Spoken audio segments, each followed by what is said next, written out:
Hey, what's going on, ladies and gentlemen of the internet? My name is Doodles. Now, in this video, we're going to be taking a look at one of the greatest rap artists of all time, one that revolutionised the genre and became one of the biggest sound stars in the 1990s. Sadly, he was cut down in the prime of his life at the age of 25, and that, my friends, is Tupac Shakur. This is Ranked.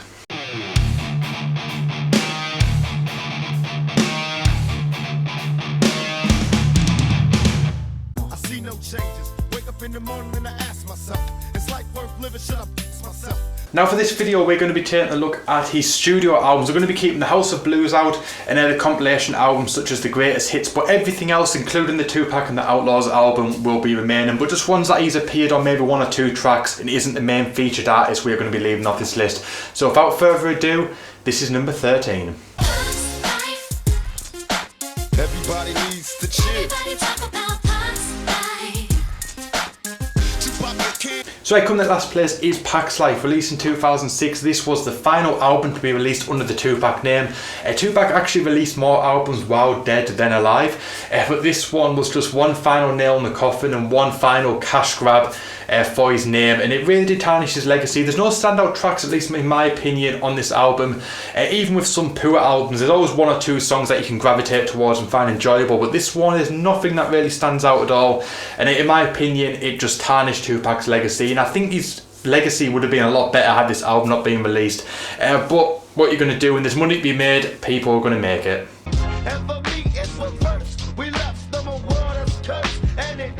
So right, coming in at 12th place is Loyal to the Game, the album that was released prior to Pac's Life. This was yet again another cash grab and another way to profit heavily off Tupac's name.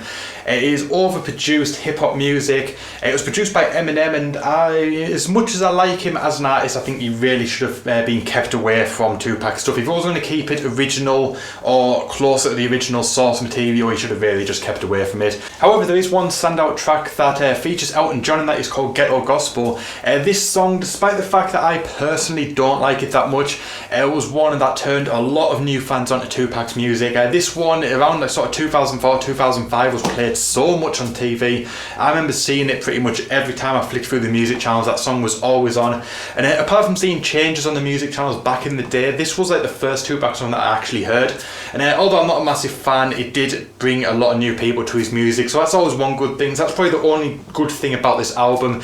Apart from that, there's not a great deal going for it.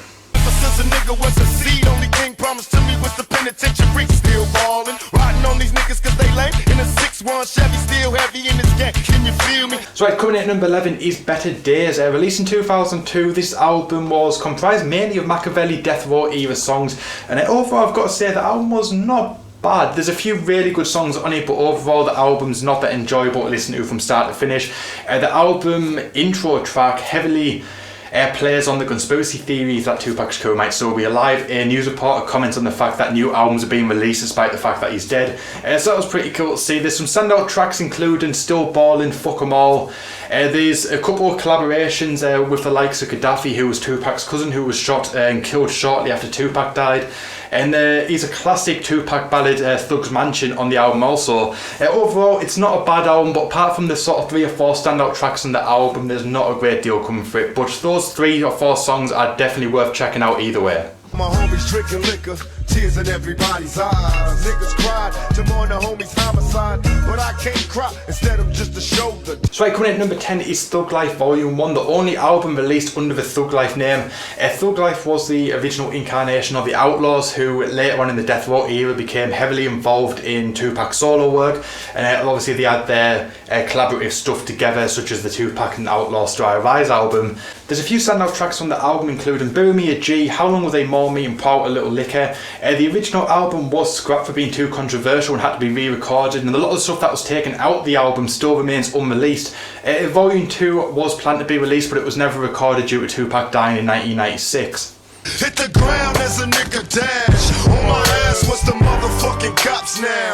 Barely breathing, trying to keep from getting shot down. Now I know I said at the start of the video that compilation albums were going to be excluded from the list, however Tupac's Resurrection is coming in at number 9. The Resurrection album was largely comprised of previously released songs that were used for a documentary movie about Tupac. However, there is a few songs that were either unreleased or recorded specifically for the soundtrack, and songs such as Staring Through My Rearview Mirror was on a movie soundtrack and not released under a general studio album from Tupac. Overall, I've got to say the album is pretty damn good. There's a good song Ghost on there, the Staring Through My Rearview Mirror, there's the Realest Killers featuring 50 Cent, and there is a track called Dying to Live that features Biggie Smalls. Overall, I've got to say it's a really enjoyable album. This is actually the first album I think I owned. I think I might have owned a compilation album, one of the Thug Life albums. But yeah, overall I've got to say I really enjoyed listening to the Resurrection album when I had it in my car, and I think overall it's a pretty damn good album, and but because it's largely compilation stuff, that's why it's ranking number 9 on this list.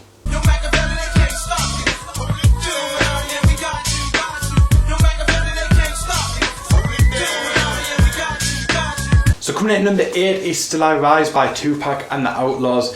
During the later part of Tupac's career, the Outlaws were heavily involved in Tupac's solo stuff, and they did a lot of work together. Albums such as the Machiavelli album heavily featured the Outlaws, and they'd have their own stuff going on as well, and Tupac was heavily involved in that too. However, only one album got released under the Tupac and the Outlaws name. This is probably the last album that really featured Tupac in his original style before getting heavily produced in the 2000s.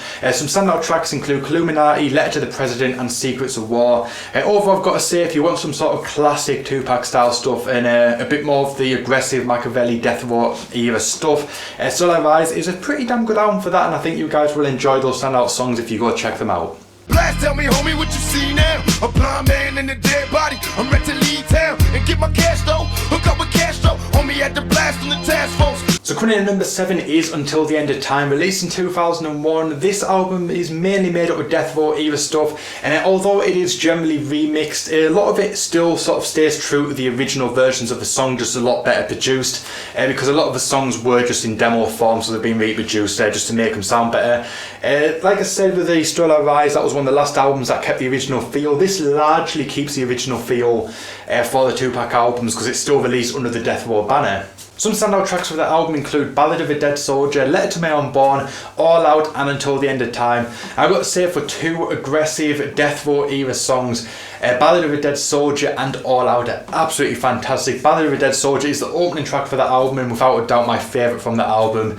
That song really does play on the fact that Tupac might be alive. It tells a story of a man who fakes his own death to escape from the police and his enemies, much like the conspiracy theories that go around the internet say that Tupac did. So that song really does play on it, and I think it came at a time when the theories were at an all-time high, and I think they definitely cash in on it, but it's definitely a strange coincidence that Tupac would talk about escaping and faking his own death, and then he actually dies not long after that, and that's obviously what fueled the fire. But fantastic song, overall pretty great album, and I think if you want some sort of later life Tupac stuff, that is definitely one that you should go check out.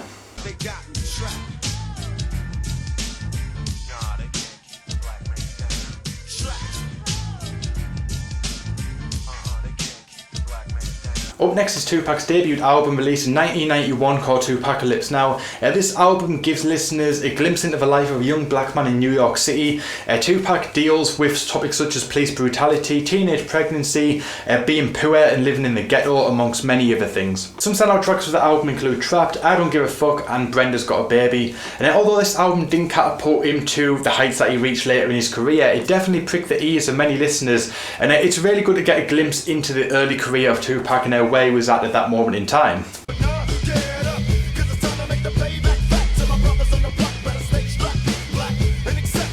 Coming in at number 5 is Strictly For My Niggas, the second album from Tupac's career. This is pretty much a follow-on from Tupacalypse Now, and Tupac continues to showcase his political and social views. In this album, Tupac is not afraid to speak his mind and talks a lot about life on the street and living in the ghetto. This album also features many guests, including Ice Cube. Some standout tracks on the album include Holler If You Hear Me, Keep Your Head Up, I Get Around and Streets Are Death Row.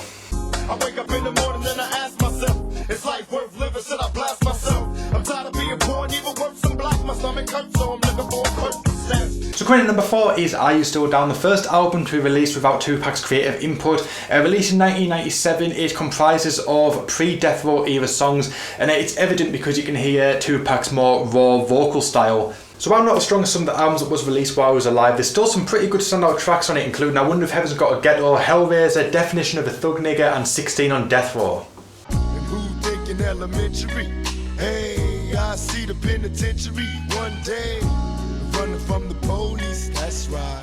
Mama catch me, put a whoop into my backside. Coming in at number 3 is Me Against the World. Me Against the World was the last album released by Tupac before signing with Death Row. And this album was actually released while Tupac was in prison. It became the first album to chart at number 1 while the artist was in prison. Me Against the World made Tupac a true star, and as Tupac's popularity grew, Tupac was just sat in a jail cell. But it wasn't long before Suge Knight saw an opportunity and bailed Tupac out of jail and signed to Death Row in what would become the final phase of his career. Songs like Dear Mama became instant classics and still played quite a lot of these days, and other great songs include Temptations and So Many Tears. But overall the album is filled with great songs from top to bottom, and if you're a new Tupac fan, this is definitely an album to go and buy as soon as possible. Come with me, Hail Mary, run quick, see what do we have here now?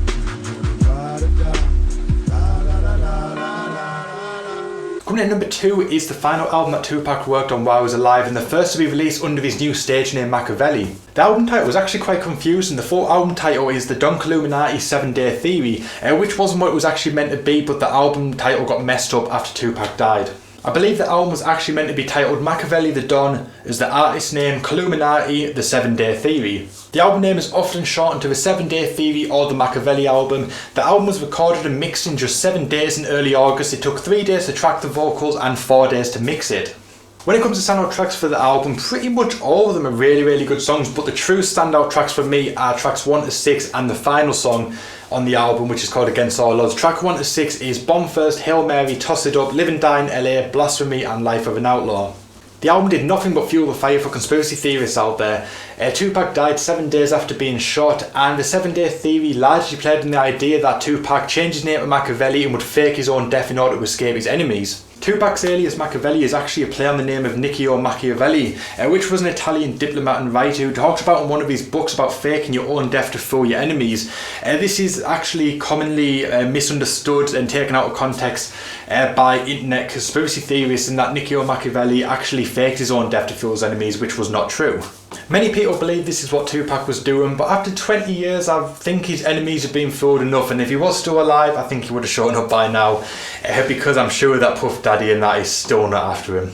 The album has more of a raw underground feel to it, which was definitely the intention for the album, unlike the heavily polished album that came before it, All Eyez on Me, which was actually released exactly 7 months before Tupac Shakur died, which once again played into the theory that 7 months after Tupac's biggest album of all time, Tupac died, and then released the album The 7-Day Theory, so it did add a lot of fuel to the fire in that regard.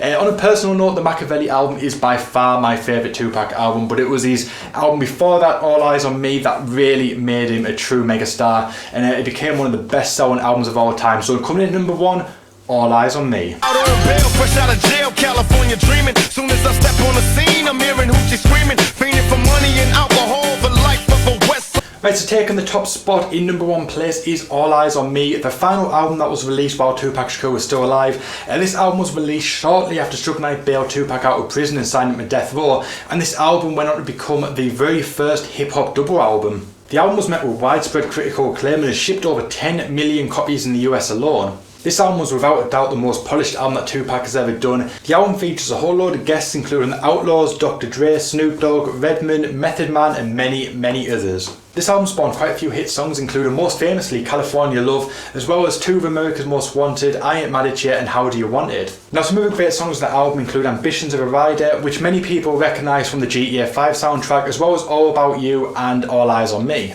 All Eyez on Me was without a doubt Tupac's finest hour, and along with the Machiavelli album, if this was a sign of what was to come with Tupac's future, then the sky truly was the limit for him. Tupac was a successful artist, actor, he wanted to get into politics, and all by the age of 25. Had he lived, who knows what Tupac could have achieved. However, unfortunately we will never find out. But his spirit continues to live on with the vast amount of music that he left behind for us, and he would definitely go down in history as being one of hip-hop's greatest stars. So right, that is the end of the video. I hope you guys have enjoyed it. If you have, hit that like button. If you're new to the channel, hit that subscribe button. And let me know what you think of it down below in the comment section. Do you agree with the list? Do you agree with the rankings? And also, if you've got any suggestions for any future episodes of Ranks, leave them either in the comment section down below or in the Google form that is in the description box. And my name is Doodles. Thank you so much for watching, and I'll see you guys next time.